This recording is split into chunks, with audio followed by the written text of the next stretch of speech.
बंद के आह्वान में जितने भी समाजों, चाहे सामान्य वर्ग के व्यापारी हो, चाहे ओबीसी के हो, चाहे अनुसूचित जाति के हो, चाहे जनजाति के हो, तमाम डूंगरपुर वासियों को मेरी तरफ से बहुत बहुत आभार और धन्यवाद ज्ञापित करते हैं कि हमारे एक आह्वान पर पूरा शहर और पूरा जिला डूंगरपुर में बंद रखा गया। विशेष करके सभी अनुसूचित जाति के लोगों का इस धरना देशव्यापी में सहयोग मिला।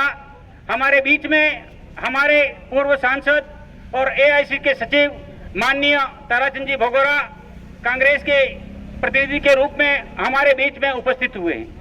कांग्रेस ने, पार्टी ने उक्त जो सर्वोच्च न्यायालय द्वारा अनुसूचित जाति और जनजाति में क्रीमी लेयर और कैटेगरी का जो व्यवस्था की है, उससे अनुसूचित जाति में विशेष करके जो बहुत गरीब लोग हैं उनको सरकारी नौकरियों से हाथ धोना पड़ेगा।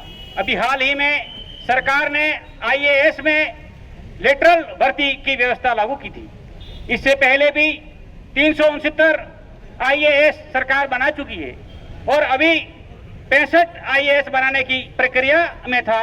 गजट नोटिफिकेशन जारी कर दिया था, लेकिन आज की जो रैली है देशव्यापी और कांग्रेस ने इसका विरोध किया कि देश में जो आरक्षण है उसको खत्म करने का कुछ साजिशकर्ता लोग सक्रियता से भागीदारी निभा रहे हैं। सुप्रीम कोर्ट में हमारे लोगों को ही उकसाया गया और ऐसी पिटीशनें लगाई जा रही हैं जो कि अनुसूचित जाति के 5000 साल से दलित हैं। जब देश का विभाजन हुआ उस समय पाकिस्तान मुसलमानों ने मांग लिया और SC/ST ने कहा कि हमको तो भारत में ही रहना है और हमको आरक्षण की व्यवस्था भारत में ही दी जाए, और ये गोलमेज सम्मेलन में भी बाबा साहब भीमराव अम्बेडकर ने दिया था।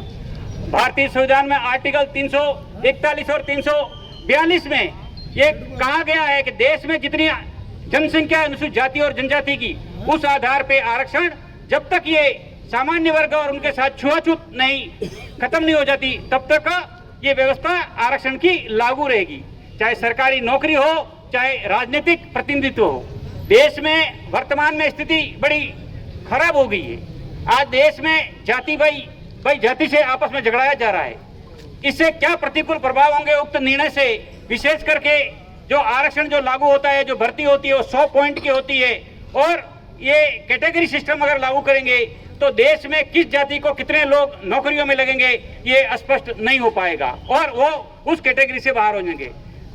दूसरी चीज के जो बैकलॉग है अनुसूचित जाति और जनजाति का, वो स्वतः समाप्त हो जाएगा और सामान्य वर्ग के जो लोग हैं वो अनुसूचित जाति और जनजाति की सीटों पे पुनः भर्ती हो जाएंगे।